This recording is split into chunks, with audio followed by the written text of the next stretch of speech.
what we've been hearing about all day, just amazing things that are being done in various locations throughout the United States. And I'll tell you, it's not easy, and it's not the technology that's making it not easy. It's the policies, it's the people, it's the way that we've always done things. So I'm going to tell you a little bit about what we've been doing at California Health and Human Services, and then I'm going to turn it over to a wonderful panel that I have up here. So in California Health and Human Services, we started all of our stuff with open data, and Diana talked a little bit about that at lunch and what we were doing, and really that we found that, well, we thought we were going to be doing this for people outside of government. What we found is that our own staff are using it even more, that they've been amazed by the data that's available, and then being able to use that in their own analysis and figuring out what's going on in their programs. From that, we moved over to internal data, and with that we needed a data sharing agreement so that we now have one with all 12 of our departments. Again, not easy, and it's not the technical aspects of that were difficult. It was really the attorneys who were telling us that you can't share data. It's always good when they work for you, so that you can tell them the answer is yes, rather than listening to that and then telling them to go back and figure out how to do it rather than tell you no. And more importantly, I think, than just the document is really that expectation that we share information. That we share information across the silos, that we not focus on the programs, that we not focus on the departments, but instead that we focus on the people. And that while government silos itself out of necessity, we have to have bureaucracies to run large organizations, that people's lives aren't segmented that way. And that it's our responsibility to help them rather than just say, figure out our silos, figure out our programs, and it's just on you, that we need to be the ones that bridge that for them. And so from the data sharing, what we moved into were innovation and use cases. So we started looking at, once we had the data and started sharing data across the departments and programs, we started looking at things like women, infant, and children and CalFresh, which should have good overlaps between the participation there, and finding that some counties that's the case and other counties not. Some were good at WIC, others were good at CalFresh, some were good at both, some unfortunately at neither. And so really taking that data, looking at it, and then providing it back to counties at a census tract level so that they can focus their outreach efforts and really focus in on which areas they're going to get the most bang for the buck and trying to increase their enrollments, and also then helping to figure out what are best practices so that they can share that across the counties as well to really drive enrollments. And also looking at things like pertussis vaccination rates for women on Medi-Cal, and how do we increase those rates, and what are some good strategies, and what does it even really look like. Those were all great. We did several other use cases, but from that, what we did is about a month ago, Governor Brown appointed our first director of the Innovation Office. So it was an informal innovation office up till that point. We now have an appointed director. We're now staffing it up, and so that then gives it even more credence. We're expecting that we're going to continue doing use cases, but that we're going to just accelerate what we're doing and really accelerate all the efforts that we have around client-centered thinking and ways to improve the lives of Californians. Part of that also is partnerships that we're developing with research universities. So really making sure that we're fostering that relationship and figuring out how to bring them into solving the problems that we have, and at the same time helping to figure out better ways to get them the information they need to do the research that they're interested in. So I'd say there's been a huge amount of progress in a relatively short time, about 3.5 years in California Health and Human Services. And in fact, I'd say in California, California Health and Human Services is the leading agency, and we're breaking new ground. And actually that's probably the case for most agencies throughout the nation. But I'll tell you that where we look to for inspiration and how does this get done is we look to the cities and counties to see what's next. And so I'm really excited to share the stage with this panel up here, who are going to talk about what they've done. And they've done amazing things all the way across the panel in showing us what's possible. And so they're going to share with you how they got to that point. But more importantly, they're going to talk to you about what worked and what didn't work. So with that, I'm going to start off with Carrie Hoff from San Diego County. Thank you. All right. Hello, everyone. Hello. So I'm going to talk to you about San Diego and what we've been doing over the last few years. And what I hope is that you don't just see San Diego. My hope is that you see yourself. Because we believe that what we've worked on isn't something that's unique to San Diego, that these are concepts and ideas that could translate and transfer, and that really is our hope to widen the community that is working on these concepts. So San Diego is down at the very most southern part of California. We're a rather large county. We have about 3.2 million people. We are, while most people think of our city areas, at a federal level, we're designated as a rural county. So we have both rural and urban environments. And again, you know, the hope here is that you don't see us as unique, that you see us as just like you. And going back to about 2008, we began talking internally about what is our role in the community. I work for the Health and Human Services Agency, and we were really looking at healthcare reform being on the horizon. And rather than waiting for it to arrive, we wanted to think about what is our role in this changing environment. And one of the things we started talking about was what became building better health. And it really started with the concept of 3-4-50. How many of you are familiar with that? A few of you? Okay. So what that is that there are 3 behaviors, and that is tobacco use, poor diet, and lack of exercise that lead to 4 chronic conditions. So those are cancer, heart disease and stroke, type 2 diabetes, and pulmonary diseases that are the cause of 50% or more deaths in every single region everywhere. And when we ran the numbers by our supervisorial districts, we actually found that in some regions within San Diego, it was as high as 60%. So that really became a focal point for us to think about, you know, behaviors are things we can affect. You know, those are things we can change, but how do you make it attractive to do that kind of change? And we really started diving in on building better health. But as those discussions advanced, and as we spoke with departments beyond Health and Human Services, we really quickly realized that you can't have health in the absence of safety. And true health isn't just about physical health, it's about thriving. It's about wellness and well-being. So this became what we call Live Well San Diego. This is our strategic vision that guides us. It was adopted by our Board of Supervisors for the entire county in 2010. And we have a strategic plan under Building Better Health, Living Safely and Thriving. So this is an overarching initiative that guides everything we do, from policy to service delivery and to what I'm going to talk to you a little bit more about, which is a person-centered platform to help support service delivery by the county. So again, back in these early conversations, one of the things we talked about was, you know, how are we using our data and are we using it most effectively? And this should look very familiar to you. This is really what we realized that our view of the world was, that we collect data in certain disciplines, but because it's fragmented, we really have a programmatic view of the people we served. And what we wanted to get to is more of a person-centered view.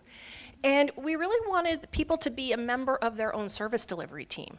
So this isn't about us acting upon or doing things to, this is about doing with. And that the individuals we serve are the #1 experts on themselves. And so they need to be engaged in their own care. But to do that, it also required that we organize our data, which was currently very spread out and fragmented. So what we worked on was developing what we called person-centered service, and this is a familiar term, we didn't invent it, but we really wanted to focus on serving individuals in a positive way, not a deficit-based way. We wanted to be trauma-informed, and we really wanted to bring their strengths to bear in the service delivery model. We wanted to use our information to inform it and to inform the right actions. And we wanted to do that bringing together data across systems. And so we started with 9 different systems, and those ranged from alcohol and drug services, aging and independence, which included adult protective services, mental health, our eligibility systems, child welfare, housing, probation, and our public health nursing system. Just to start. So one of the first things we looked at was, what does it really mean in terms of serving individuals? You know, these data sets came from a wide variety of disciplines, law enforcement to public health nursing. So what we did first was meet with the departments and representatives from those departments and walk through a whole series of workshops identifying, what do you do when a customer walks in your front door? And then what do you do? And what do you do after that? And we were able to develop a common life of the case workflow that is the same across all these disciplines, no matter what door you walk into. Now, they use different vocabulary words, they certainly use different forms, they have different eligibility criteria if they have them. But at the end of the day, we were able at this very high level to come up with a very common workflow. And this became important because from here we developed use cases on where do we want to start, where do we want to focus. So doing that, we identified key functionalities that we wanted to support through a technical system. We didn't choose some of the more complex features, like diving right into some sort of common universal assessment. You know, you can see that here we picked some kind of basic things, being able to search and find a customer. But you know, these have been powerful as we've been rolling out the system in terms of users getting engaged with how they apply this data on the job. So the first few functionalities we were building in were being able to identify a customer, being able to send end-to-end electronic referrals, being able to program in rule-based alerts as well as have other kinds of alerts, being able to send secure messages, having a workspace for collaborative service teams to set up, and then aggregate analytics through a data warehouse. Since that time, we've also added in task management features for our self-sufficiency programs, and we've added in case management features and assessment features for a whole person wellness program that we hope to expand out beyond those teams. So in order to deliver on that, in order to put the data into action, one of the things we did was that we looked at the data coming in from across all of these systems. And we went through a similar exercise to what was described this morning, where we had representatives from across departments come together in a room. We'd have someone who could walk us through each of those data source systems and just pull up the screens, and people would talk about which sets of data would be helpful to them for the use cases defined. But then we had to talk through and figure out how are we going to render that in this new system so that it's consumable and usable, and we could differentiate users by their job-based roles in terms of what they access. So to do that, the data is organized almost into 3 tiers, is what I'd call it. The very first set of information is just, is this person known? Do we know them? So what that brings back is data that is just, you know, basic phone book information that identifies the individual. The data is mastered on the back end, so we don't need a unique identifier keyed into the source systems. The technology pulls the data in, uses algorithms, and matches the data. We've been able to weight the systems based on where we know the quality of the data and the way in which people interact with the systems so that we can weight the most accurate. The second tier of data is information about the person. So this is not about their conditions. This is not about their enrollment in programs. This is things like primary and secondary language. This is literacy level. This is veteran status. This is, does this person have a legal conservator? These are the kinds of things that people get asked over and over again. And if they are not known or someone does not ask, there can be a missed opportunity. So the informed data is really, you know, it comes from all of the systems, but it's stuff that doesn't reveal enrollment just in and of itself. And then the final tier of data would really get into that served data. These get to become more sensitive. These are typically the data elements that are protected by different laws and regulations. But by separating them, we have better ability to open up the user access roles. So what that looks like is that the data is organized into tabs. Each of those purple boxes pretty much represents a tab within the system. And then we can control at the user level based on their role, what tabs they're accessing. But at those higher level tiers, those are pretty much universally accessible to users of the system. And with a three-dimensional user access model, we're able to get really fine-grained about what a user can access. So this becomes really important because in contrast with the source systems we're connecting, most of those are built with the intention that you have a very similar user population. So when you think about the child welfare system, the intention is that it is child welfare staff using that system. With the system we were building, we knew that we would have a wide diversity of users, and so the user access model needed to be able to accommodate that and be flexible enough to serve up what a person needs, but no more.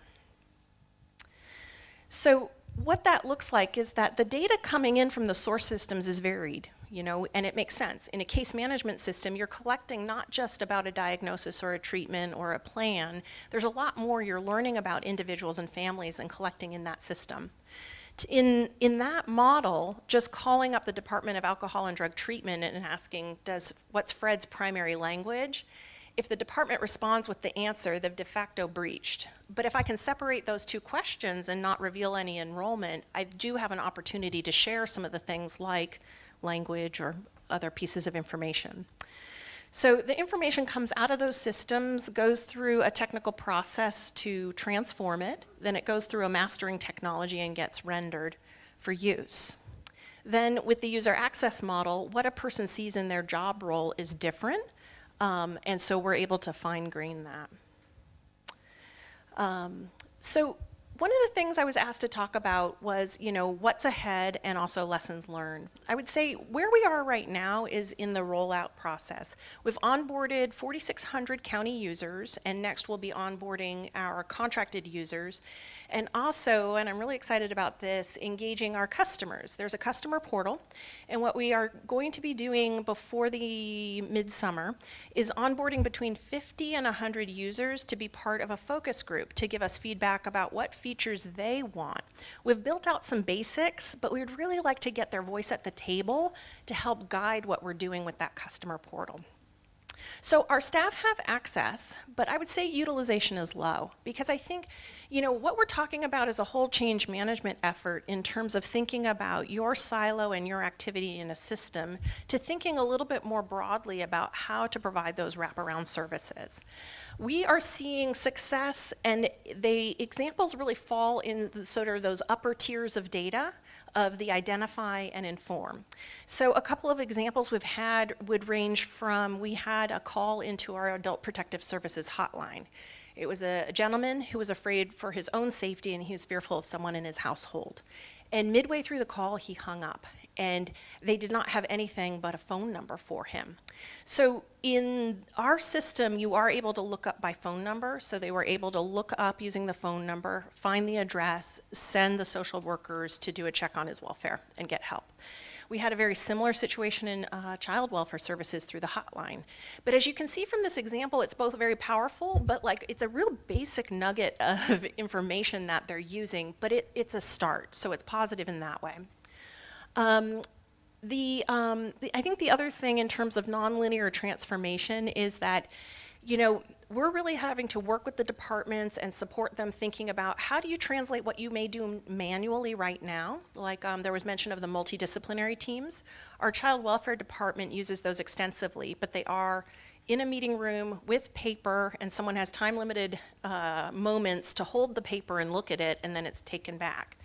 So thinking about how they could use this system is really an opportunity for us, but it's also a change, and building that trust of the users that the information is safe and all the controls and security things on the back end are there. It's like, I know if I'm holding the paper, I know I've got it secure. Understanding the technical security mechanisms on the back end don't translate as easily as holding a piece of paper, but they're there. But it's really about that messaging and education and building up that comfort. And in some cases, for more regulation-driven departments, it's also sort of that policy level endorsement of you will do your multidisciplinary team discussions outside of the meeting room over here. So, those are opportunities we see ahead.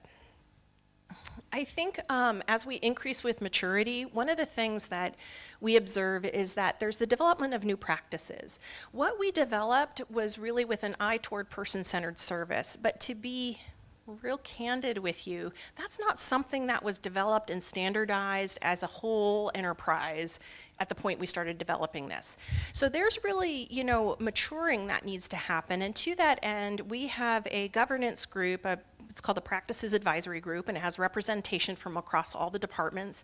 And some of the conversations started really low level, like in the drop-down menus, these are the terms that come out of the box. Would those make sense to your staff? And most of the time the answer was no, because you're dealing with many work cultures, and so we'd change them from there. But now it's kind of moving into discussions about when do you add someone to a collaborative service team? What triggers that?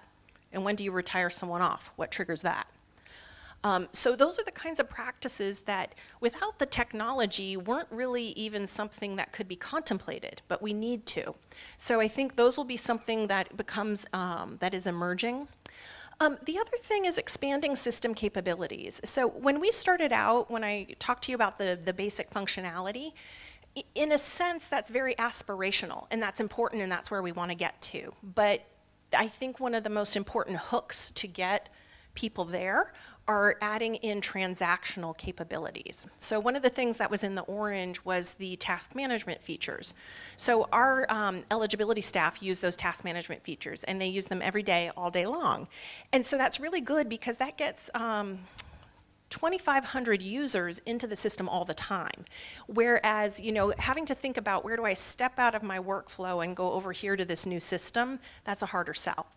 So where you can look at coupling in transactional capabilities, that will really help kind of be a hook to pull folks forward.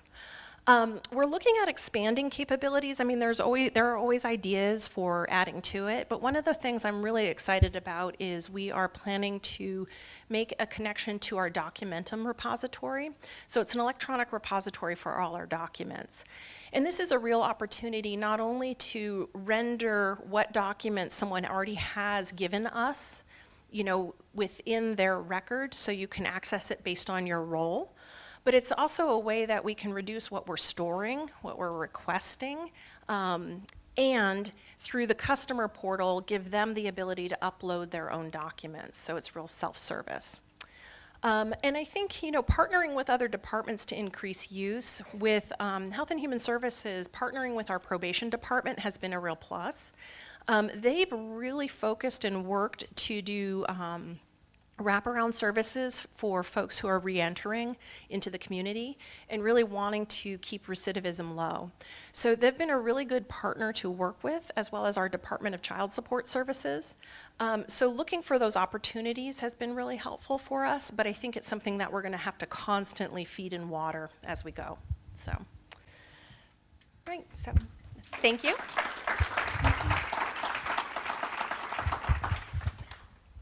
Thank you, Carrie.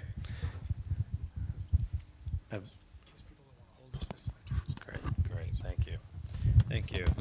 So I believe next up we're going to move up in California and come up to Santa Clara County with Debra Porchia-Usher.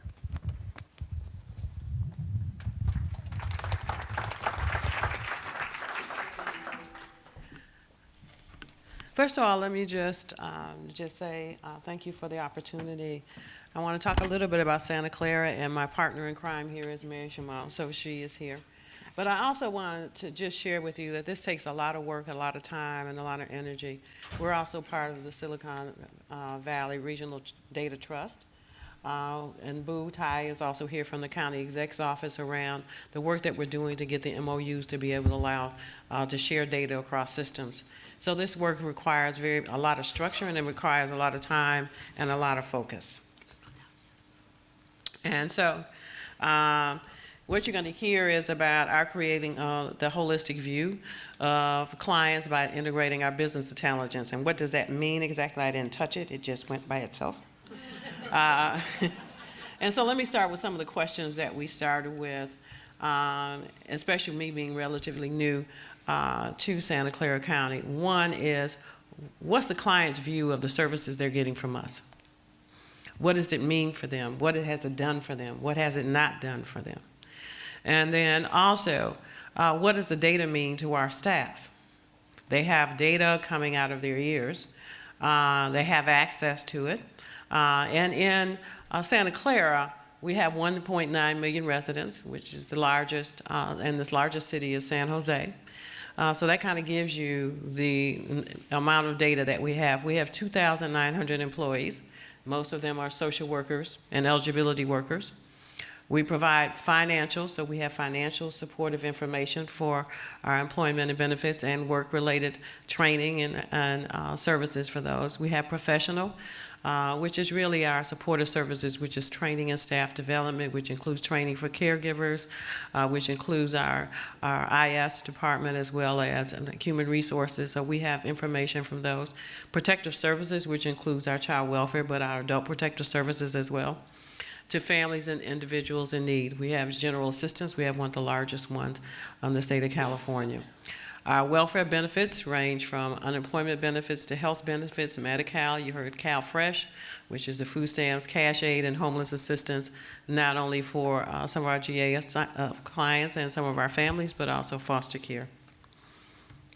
So if you could look at all of that and imagine some of the and so that really is talking about all of those, and you see the silos for a reason.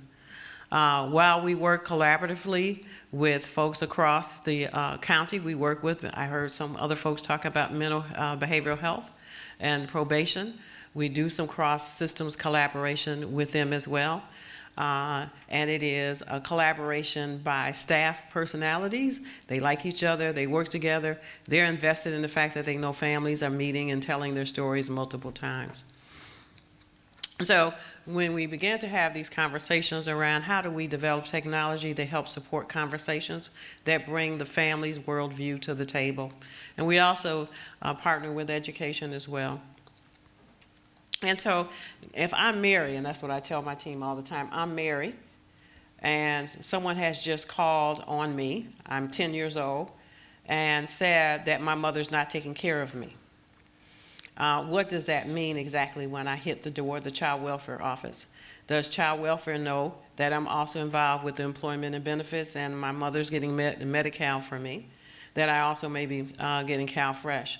That I may be connected, Marianne, to a resource coordinator in the schools because we have some school-based programs. That I'm also connected to and have a therapist, and that my older brother is involved with probation. We don't see any of that. And in fact, what we do is we look at each family in our silos, not understanding the collective impact that we have on them. And that we're asking them to do multiple things at multiple times, and my God, they're not successful in meeting the outcomes of any of them. And so when we talk about, one, the client's view, and then we also talk about practice, and we also talk about informing policy, and we also talk about the fact that how does the technology support us? And that's how our conversation began.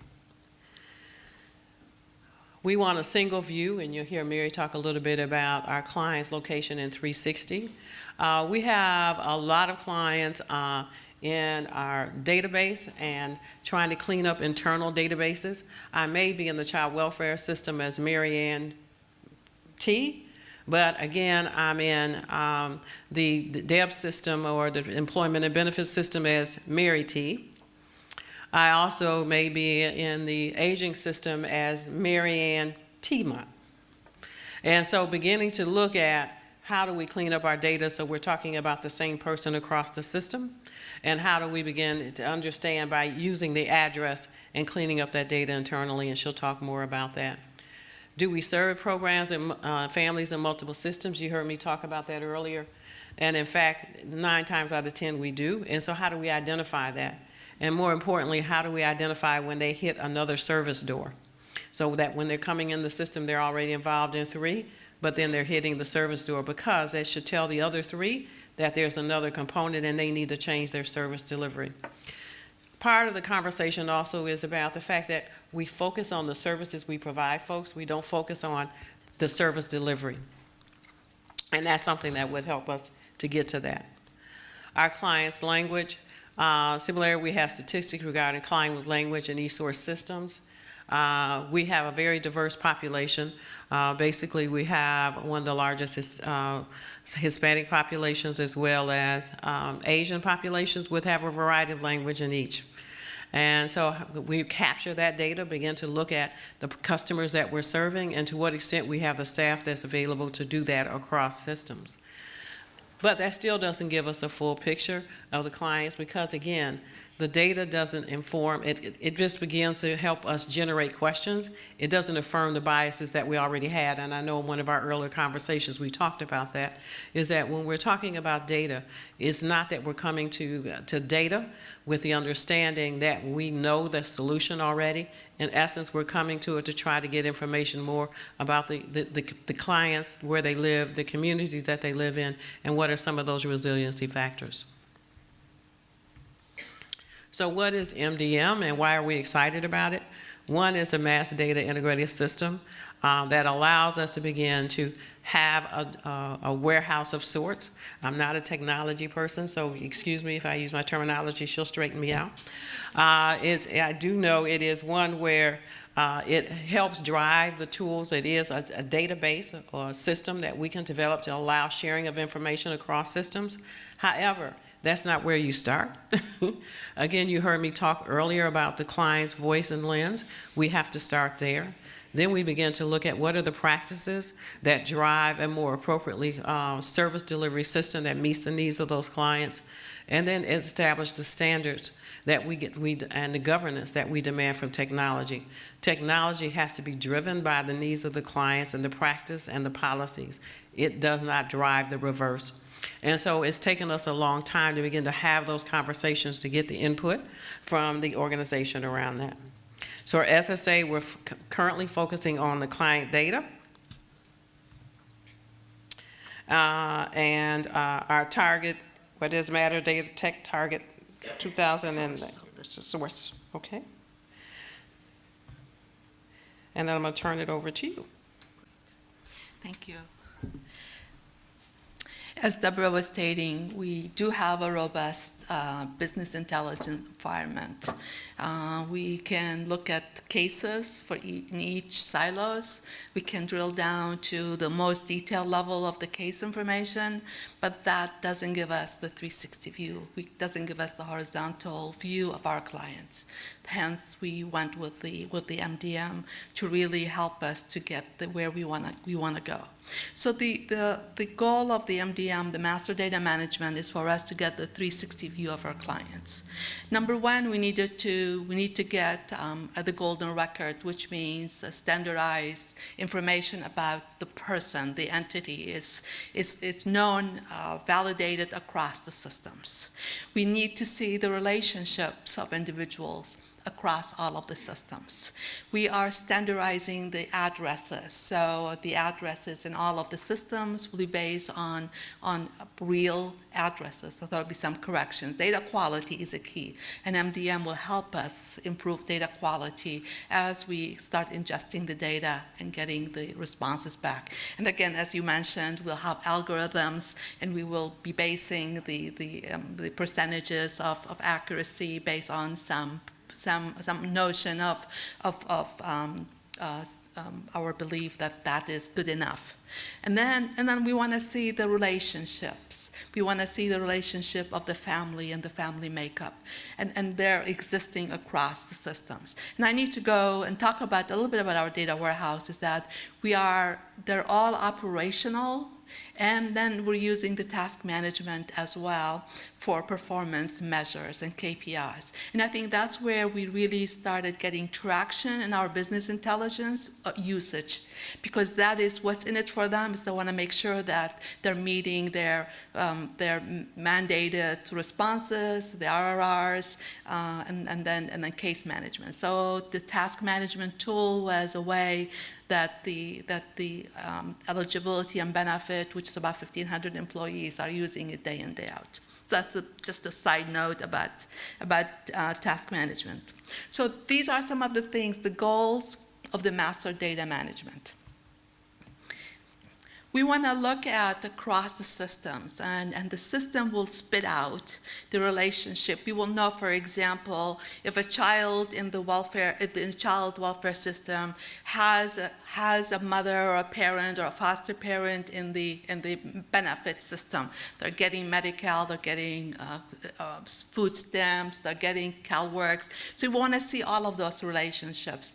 It's important for us to see that, because in order for us to determine how well we're doing toward our clients, we want to see the services that we're providing and how are these providings leading into self-sufficiency or a success of a child in the foster care system.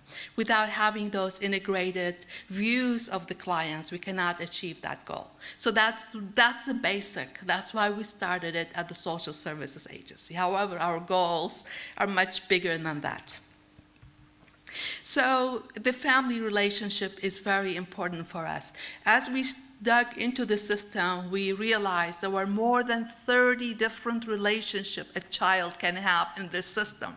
So we narrowed it down to the first 15. but we will be looking at all of these 15 relations of the child. And then from that, then we can then look at what individual linkages are there. And that's where that's the future, that's our aspiration, to get behavior health data, the Valley Medical, our health systems, to start working with SVRDT to get the school link services and how the child is doing, the probation department, juvenile and adult, the child welfare system, CalWIN, IHSS, and home supportive services, and then the housing for the homeless. Because we do all of these services, and it will be great if we can have all of these linkages in place so that we can have a holistic view of our resident in Santa Clara County.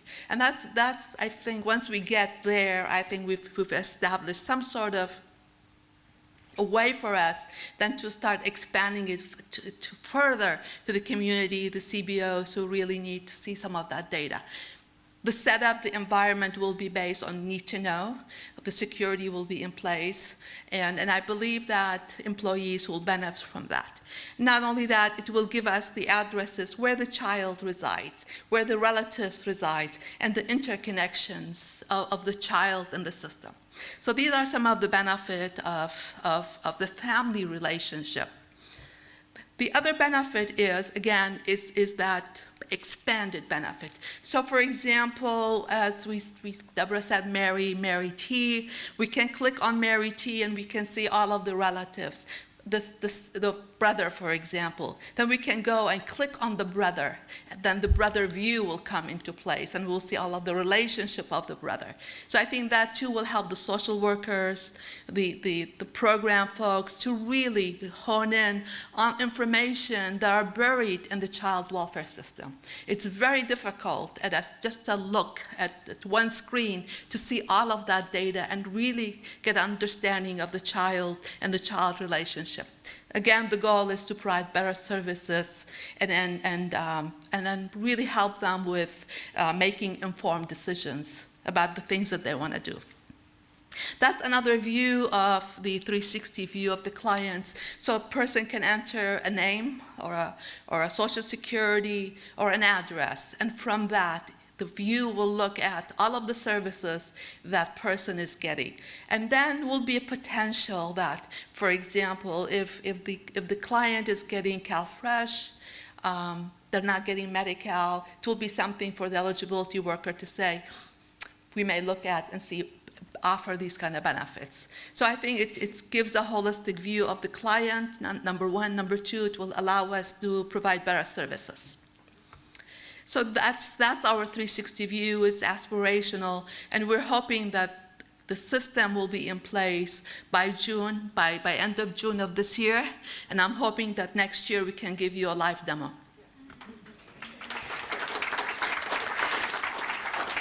Now, for the technical folks, I'm going to give you a highlight, very, very high level. The bottom are all of the data sources of our systems. We have a data warehouse where we do the ETL, extract, transform, and load into a data warehouse. The MDM is on the other side, where we're going to standardize the identity, the addresses, and then we'll merge it with the data warehouse to give us a 360 view of the client. Simple, straightforward. And if you have any questions, I'd be more than happy to respond. And where's Debra? Debra, please, come on in. Or later we can do it. Okay. Great. Well, thank you, Debra and Mary. So now we're going to move across the country to Montgomery County, Maryland, with Ahluwalia.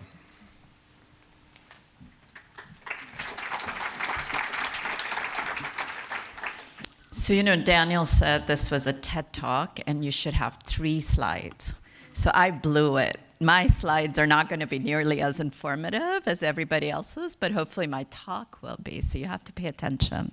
Like here, not there. So, all right, just wanted to put that out there, so let's imagine this, right? There are 4 scenarios that I worked up that I think will speak to why integration and interoperability is so important.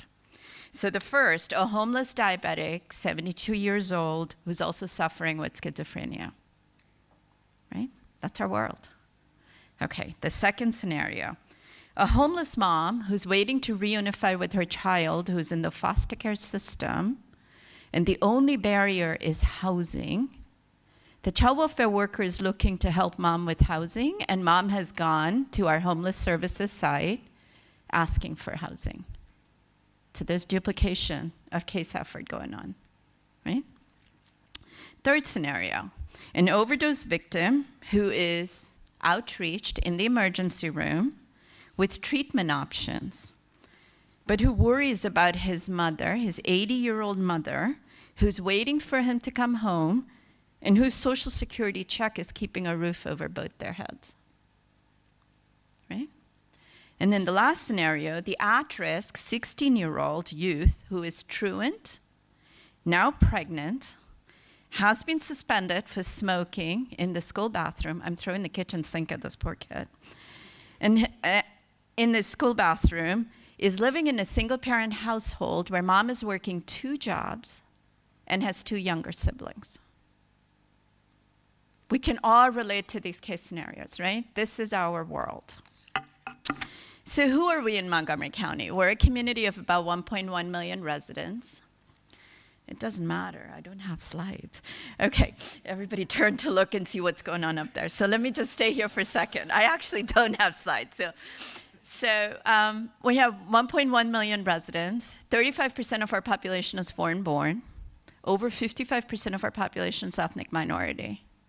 So the language question, the equity question, the social justice question, all incredibly important. Large numbers of undocumented residents who make our world even more complicated.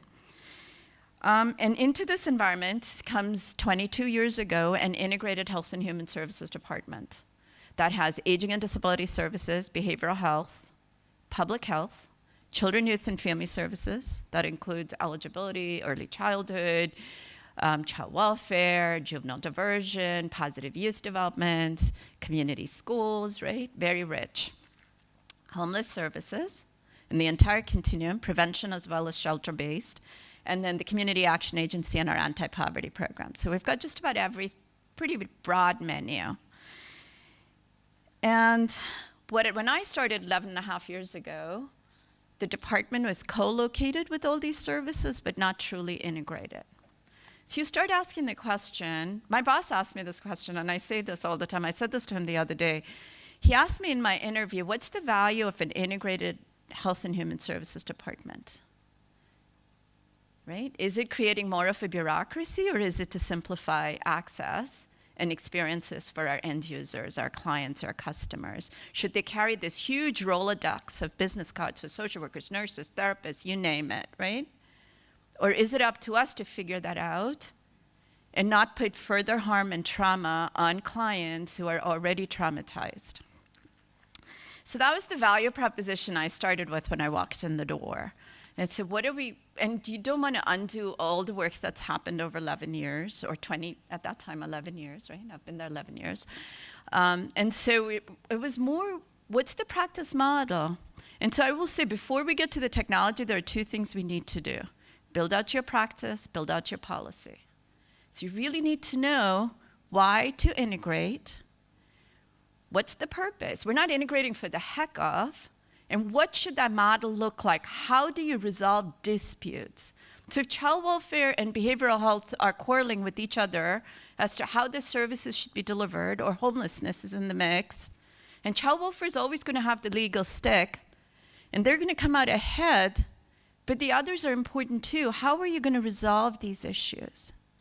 What does teaming actually look like, and why do we team?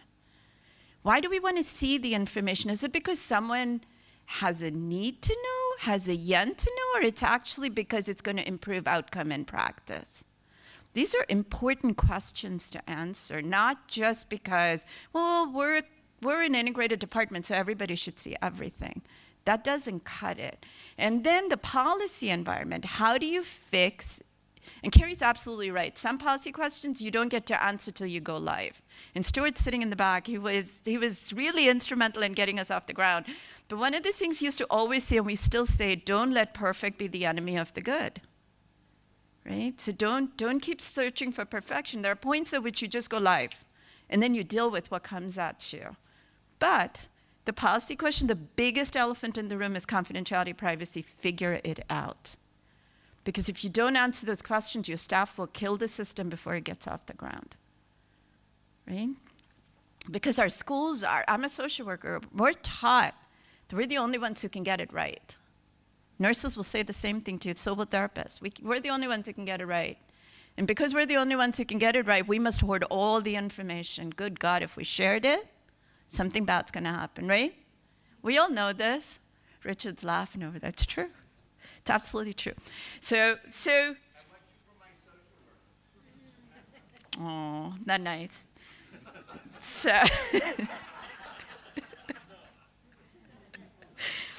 what do? We actually, before I get to the pillars, we actually looked at three things. The electronic health record, because we have behavioral health and public health, and infants and toddlers. So we wanted to get an electronic health record going.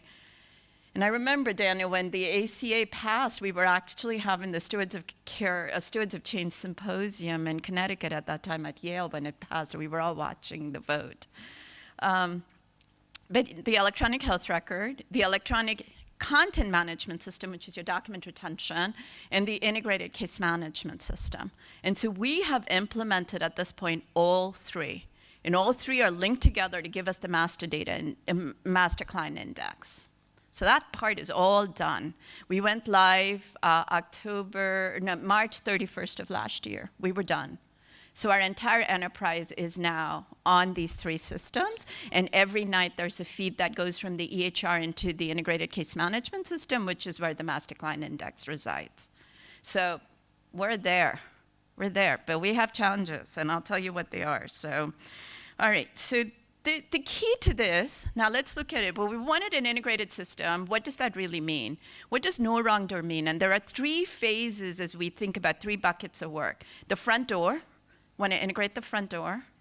Easy to do. We all talk about it. Integrate eligibility, people walking in the door, right? We actually built on that a tool that is the Universal Screening for Needs questionnaire. We ask our clients up front to self-select what services they think they need from us, right? Not what we think they need, not what they came in for only, but really asking them to tell us what they need. That's relatively easy to do. The back end is also easy, because that's where you have your folks who are complex and using our system over and over and over again. The very difficult cases. Those are not your hundreds of cases. Those are your handful of cases. So those were the two that were easier for us to envision.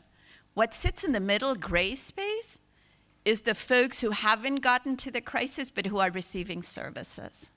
And how do you anticipate and meet their needs and build the tools to collaborate without every single one of those cases needing an intensive individual teaming process? Because those are intensive and difficult and complicated and time-consuming, right? So we do that, we figure that out, but the problem is, and here's the policy problem, it's like I'm going to use a terrible analogy, but if you think about a python and there's a deer sitting in the belly of the python, right? You actually want to control what goes into the python, which is your front door. And you want to reduce that deer ultimately to a rabbit or a mouse. But you can't do that because the deer's still sitting over there, right? So when you do this, you start doing early identification, but you don't have any resources to take from the back end of the system to put in the front end of the system. So initially, you're creating a huge pressure point because you're doing earlier identification. And you're identifying, you want to do early identification prevention, but you don't have the resources for it. Your hope is you're going to do it right in the front end, so you're going to save your crisis cases, you're going to save the deep end, you're going to save on that, and you're going to reinvest the money. But you need about 3 years, 4 years period of time to actually pull that off. And no policymaker buys that argument. I wish they would. So if there is for all the funders over here who maybe policymakers listen to you better than they listen to us, or to the Bill Hazels of the world who are now advocates who've been on the inside and now on the outside, I don't know. There's a way to tell the story. I haven't figured it out, so it's a huge frustration. So here are the pillars, right? We have 4 pillars of work. I will tell you every transformation uses these 4 pillars. Doesn't matter. Policy, figure out your policy environment. Practice, figure out your practice environment. Why do you want to do it? What's the sales pitch to your workers? Infrastructure, that's technology fits in there, but it's not the only thing, right? Procurement, budget, finance, all of it's HR, all of it fits in there. And then the last thing is your human capital. If you don't invest in your workforce, you can build the best system and it's dead on arrival. Or it'll be dead in a few months, right? If not right away. Like Carrie's slide deck, we too sort of did the map and figured out what do we need. Everybody speaks a different language, but ultimately there are 5 things in any components of any system. There's the screening component, and screening and intake. There's assessment, there's case planning, there's the delivery of service, and there's analytics. Doesn't matter what you call it. Every case management system has these 5 components built into it. And you just have to figure out, can you get everybody to a similar language? Or even if it's a different language, it's still got those 5 components in it. All right. So then, here's what we did with our data. So we've got about 12 months worth of data coming in now. And we've done some really cool things with it. We have built out some performance measurement, program monitoring and evaluation capabilities. We're doing data. We have a whole unit called Data to Enhance Effective Practice. We've taught our different program staff GIS mapping capabilities and good things like that, so they can do heat maps and they can tell the story. Here's a very cool story. Early on, when we implemented our EHR, we saw really high no-show rates in some of our clinics. So what's going on? Right? That's the kind of data we're able to do this level of analytics, what's going on. Well, we find out that most of our clients are immigrants and they use pay-as-you-go phones. First, we weren't calling them the day before to remind them of appointments, shame on us. So we said, okay, let's start doing that. We do that, but people wouldn't answer their phones. And then we realized texting was a far better way, and our no-show rate really dropped significantly. Here's another one the other day we were looking at, our JAZZ program, our jail addiction program, 80% no-show rate. Something's wrong. That's your captive audience. No pun intended, right? How could that be? How could that be? So either they're coding wrong, which is probably the right answer, or people aren't showing up, and that's a real problem.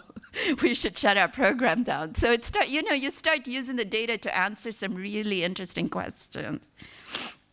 We have also overlaid, in our system now, we ask the question of country of origin and language spoken at home. Because we realized that this immigrant question was a really, really important one. Our community was asking, right? The Africans want to know, the Ethiopians want to know, the Nepalese want to know, what services are they getting? What is their community really getting? Why are they getting it? What's going on? We couldn't answer any of these questions, so we do now ask the community, the country of origin, language spoken at home kinds of questions. And so we're able to give data now back to the communities that are interfacing with us as to what's going on. And more importantly, we're able to answer the equity question. Why are more homeless people African Americans? Why are the people who are coming for emergency assistance Latino? What is going on? Without bias, right? It's not a question of saying this is a wrong outcome. It is, why is this outcome happening? Until you know the answer to that question, you can't really put a solution forward. All right, so lessons learned. So there's some really good things in our system. We've increased revenue collection, so we're doing third-party billing, we're doing accreditation like every other public health entity, behavioral health entity, and we're finding that as a result of where our system is actually improving our ability to get accredited. We have data and reports to show, and we're saying here's what we're doing with it. We're collaborating more. We have a collaboration space for doing intensive teamings. And so pregnant teens, stuck homeless families, you name it. The more difficult the case, we're now we're really teaming it. We've hired a cadre of facilitators. They're usually retired department staff, so they know us, they know the clinical practice. It's really fabulous. We've done process improvements. We're doing early identification of service needs. We're doing analytics, really, and deepening our equity agenda. So these are all the good things that I can tell you that the system is doing. Here are our struggles, right? Spotty use. We're a year into it, and we still don't have universal adoption. We still have good pockets, enough sizable pockets of resistance. And so you have to keep going back. And here comes the question, if you're getting the data, what are we asking our staff to do with the data? So I'll tell you, I asked that question earlier. We really pushed our MOU with the school system. Fantastic. We really wanted to get the data on what's happening with the kids in foster care and their educational outcomes. We worked it out, we got all the data, but we never thought through what do we want the foster care worker to do with that information? What do we want them to do with knowing that their child was truant or their grades were poor? What do we want them to do with the worker and the teacher, with the student and the foster parent and the teacher and the birth parent? And so what good is it to have the data if you don't know what you want to do with it? So it's a really important lesson learned for us. And then asking the right questions. There's tons of data available. But we don't know that we're asking the wrong questions because we don't know that we're asking the right ones either. Right? So we don't know what we're missing until we start asking the questions. And the more savvy we get, we're getting better with every passing month to ask the right questions. The value proposition. If you put a system online and you get money to put a system online, policymakers' first question is, where are your efficiencies? How many positions? How much work did you save? How many positions are you able to abolish? Wrong questions, right? That is absolutely the wrong set of questions. What is the intrinsic value that's intangible, maybe not monetizable, right? Jess, are you in the room? I had this conversation with Jess Khan earlier. That's my issue. I need to know.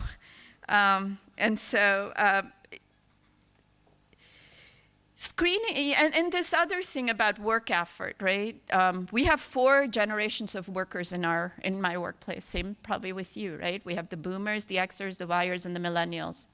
Every single one of them brings a different workplace culture, work adoption of technology, the time they're willing to invest. All of it varies by the generation. And so are we savvy enough in our change transformation, change management to really target our strategies and initiatives for adoption around these 4 different sort of generations of workers? I don't think we have it yet. It's a big deal for us to work on.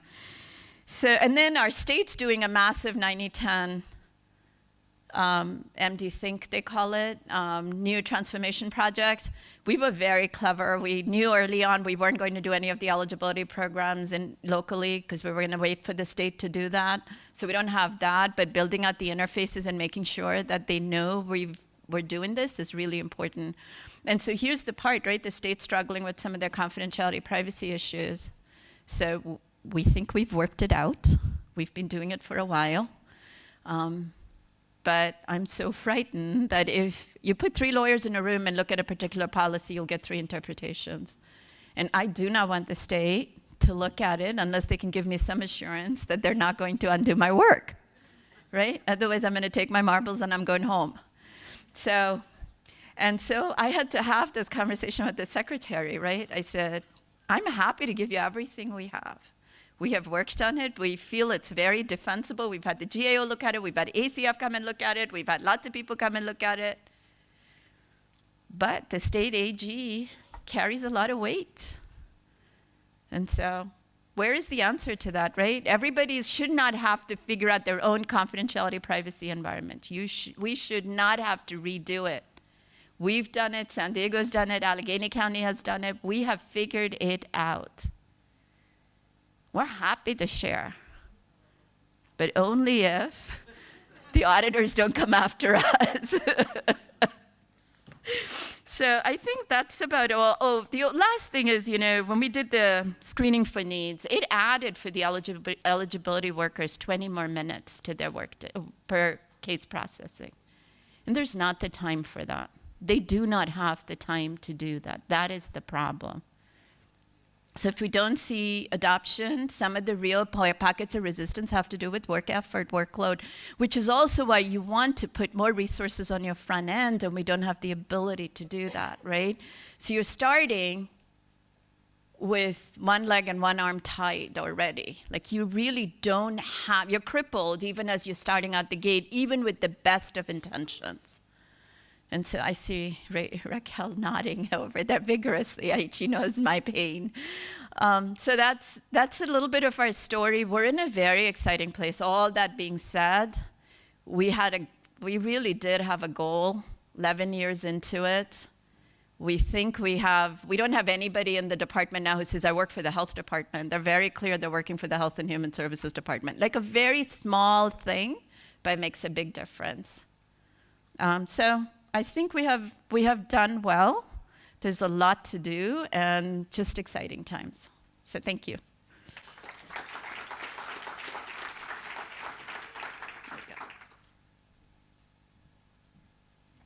Great. Thank you, Uma. And now we're going to go to a nationwide organization with Lisa Villarreal from My Brother's Keeper. Thank you. I realize that I'm standing between you and your first cocktail and closing remarks and some of you checking into your hotel and many other things, so I'll try and keep this brief. I actually am not an employee of My Brother's Keeper National Alliance. I'm the CEO of the Joint Powers Authority for Youth in Oakland. That is an association of 19 elected and appointed officials, ranging from the city, the county, the school district, the community college district, probation, police department, Mayor's Office, Board of Supervisors, a whole list. Those are all my bosses. I'll tell you all about that over a glass of wine in about an hour and a half. But what I'm here to talk about today is a national pilot that is being prototyped in Oakland that stems from the My Brother's Keeper initiative, President Obama's initiative, one of his legacy initiatives to improve the service and the capture of data for outcomes for boys and young men of color. So let me tell you a little bit about this. And first of all, just a tiny bit about me.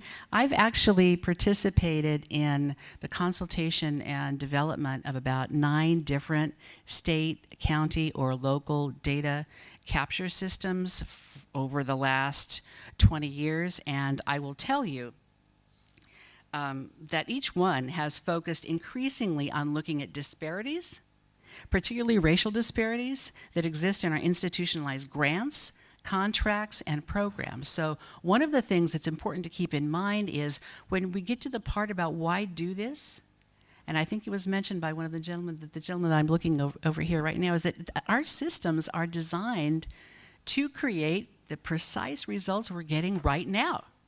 And if we want to change those results, we're going to have to change the way that we look at the data. Aggregate data outcomes mislead. We know that. For example, the overall unemployment rate in the city of Oakland right now is under 4%. It's about 3.8%. Now, guess what it is for African American males? Depending on the age, it ranges between 15 and 20%. If you add incarcerated males who have a home address, permanent home address in Oakland, it's even higher than that. That, my friends, is a point of shame. It means that the systems that we have been operating, and I'm a lifetimer in public education, then in philanthropy, then in universities, we have been getting it wrong. Money and gentrification easily hide disparities, but our tent cities don't lie. The majority of the people in the tents in Oakland, if you've driven around downtown Oakland, the simple majority, again, African American male. But they're Oakland residents. They are Oakland residents. 40% of them are still working, and they're anchoring in a tent. So we know, and the reason that Oakland signed on as the prototype city for the My Brother's Keeper Alliance and President Obama's legacy initiative to do this nationwide data capture on the true life trajectory and outcomes for boys and young men of color. We did it to help Oakland and cities across the nation tell the story, the real story about the life trajectory, and to record what works, to record what's not working, to share it with the country with the hope of creating a 21st century civil rights movement in education, health, wealth, jobs, and housing. So let's take a look. The vision, of course, is to make data come alive, to improve outcomes for boys and young men of color, and to organize and present local data in a way that supports policy and systems change and increases accountability. What that means is, if we have 2 decades of funding a particular program because it was somebody's flagship program when they hit their stride 20 years ago, and we can't see results for our lowest performing students and youth, disaggregated by color, we have to take a long, hard look at those programs. Why Oakland? Well, you know, Oakland, we can't stay out of the spotlight, right? We have a historic level of contribution to boys and young men of color nationally. We have the infrastructure of this JPA that I've had the honor of running for the last 18 months. And Oakland is a strong pilot site for the design and development of this. We have a modern day African American male achievement initiative that rivals some of the best initiatives that we had in the 60s and 70s during the civil rights movement. And so the tool will be Oakland owned and Oakland operated. The only data that's going to be publicly shared and publicly available is which will be intentionally shared by this system. Let me tell you a little bit about it. The MOU, the Memorandum of Understanding, if we are successful, will have us sharing data across 40 different indicators in the areas, the domains of education, health, wealth or employment, safety, and housing from the city, the school district, the county, and the First 5 Early Childhood Commission. This was gleaned from a landscape analysis that was done of 31 different collaborative initiatives in Oakland that had already identified 170 unique indicators that they were capturing. So we funneled that down to see what's already being measured with an eye towards finding out and doing the research on what kind of programs are getting results and what kind of programs are yielding same old, same old. So this data sharing process has not been easy. This is a little hard to see from where you're sitting. Let me tell you what we did. We had to identify the data sources and the keepers of that data. We had to identify the categories and the fields and the programs that data represented. We had to complete a diagnostic tool to determine the various access requirements for that data. And we had to analyze the access and usage requirements to create solutions to comply with those. Now, I'm not a technologist, but I will tell you that so much of this had to do with what kind of communication, trust, and relationship was already established between these various agencies. And when we learned that the MBK National Alliance, My Brother's Keeper Alliance, had chosen Bloomberg Associates, great, amazing people, to be the facilitators. There was also the East Coast, West Coast thing. We're going to have those New Yorkers come tell us what to do here in Oakland. So when you really think about the issues of personality and power that come into play to set up these barriers, it's kind of adolescent. Don't you quote me, I'm not ready to retire yet, but we were talking in the lunch line that it should not come down to personalities and whether or not you've ever had a cup of tea or a beer with someone to decide to sign on for the data agreement, or it shouldn't come down to the poker game of somebody did a big lift for me about 18 months ago, so I owe him a favor. But she hasn't done anything for me, so why do I even want to go to her meeting? These are the conversations that should have grown up, right? Yeah. How many of you have not been exposed to some kind of juvenile decision-making around data sharing? How many of you have not? Okay, and I know you're not all sitting on your hands, yeah. Now, this isn't to disparage everyone that's doing it, of course it's not. But phase one of this is pretty easy. Again, I'm not a technologist. This is a one-way hash. That means the individually identified data comes in, and as soon as it hits the wall, it scatters. Race, gender, age, language, zip code, and as many of those other 40 identifiers or 40 indicators as we can get. And it will go into these different buckets. It will undergo 7 layers of encryption that exceeds the protection of a pay card system like you would use with Amazon or PayPal. It has been designed by people from the Department of Defense and people who used to work with the Department of Health Services, now working under the auspices of ByteCube. They've done a heck of a job. And when the system will enable us to pinpoint growth and disparities by race, language, gender, age, and possibly zip code. Why? To dispel some of the myths that are out there about what works and what doesn't work with what we call our hardest to reach and hardest to teach populations. What we hope to do is to use the data to make some big time policy recommendations for priority areas to focus on so that we can spend these precious dollars in different ways, not just in Oakland, but in 13 other pilot cities, including Denver, Houston, Chicago, New York. There are some shadow pilots that are being developed in Allegheny County and other places, because the truth is, and I'll buzz through this because I think we're out of time, despite the fact that we are about a quarter behind on this, and despite the fact that phase 2, which would be a case management system, predictive analytics, early warning system, that hasn't even started being developed yet. Phase 1, done right, will enable any user, imagine sitting in a library and being able to run some data as a citizen of Oakland to find out exactly how Latina girls age 13 are doing in the middle school and junior high system in literacy. And you, as a mother or a father or a teacher, can actually look up that information in ways that don't have to wait 2 years for the data to be groomed or spun by leaders before they put it in the hands of the public. So these 2 pages, this is all going to be online, right? All of what we've done? Okay, so this is the deeper detail on the project. I want to leave you with this.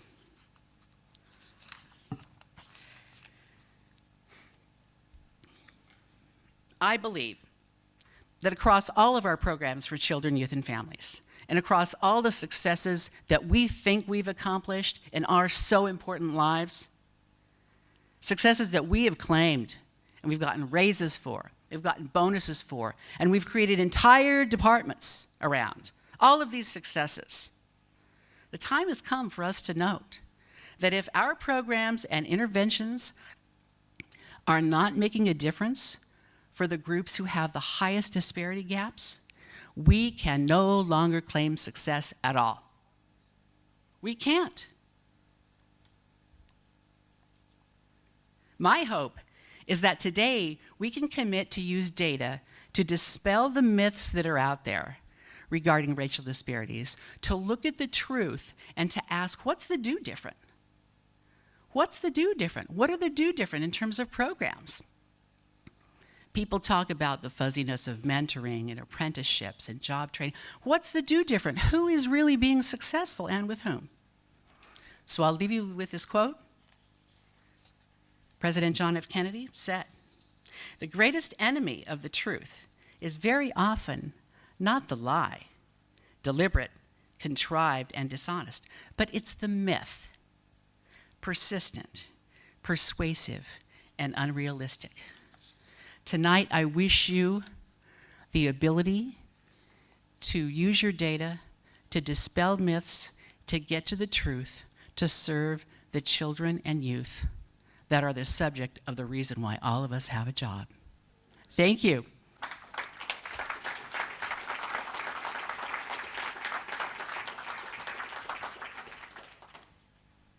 Great. Thank you, Lisa. So I think you'd all agree that the efforts that we just heard about truly do represent the leading edge of innovations. And our challenge here is to make them the norm. And so with that, please join me in thanking the panel.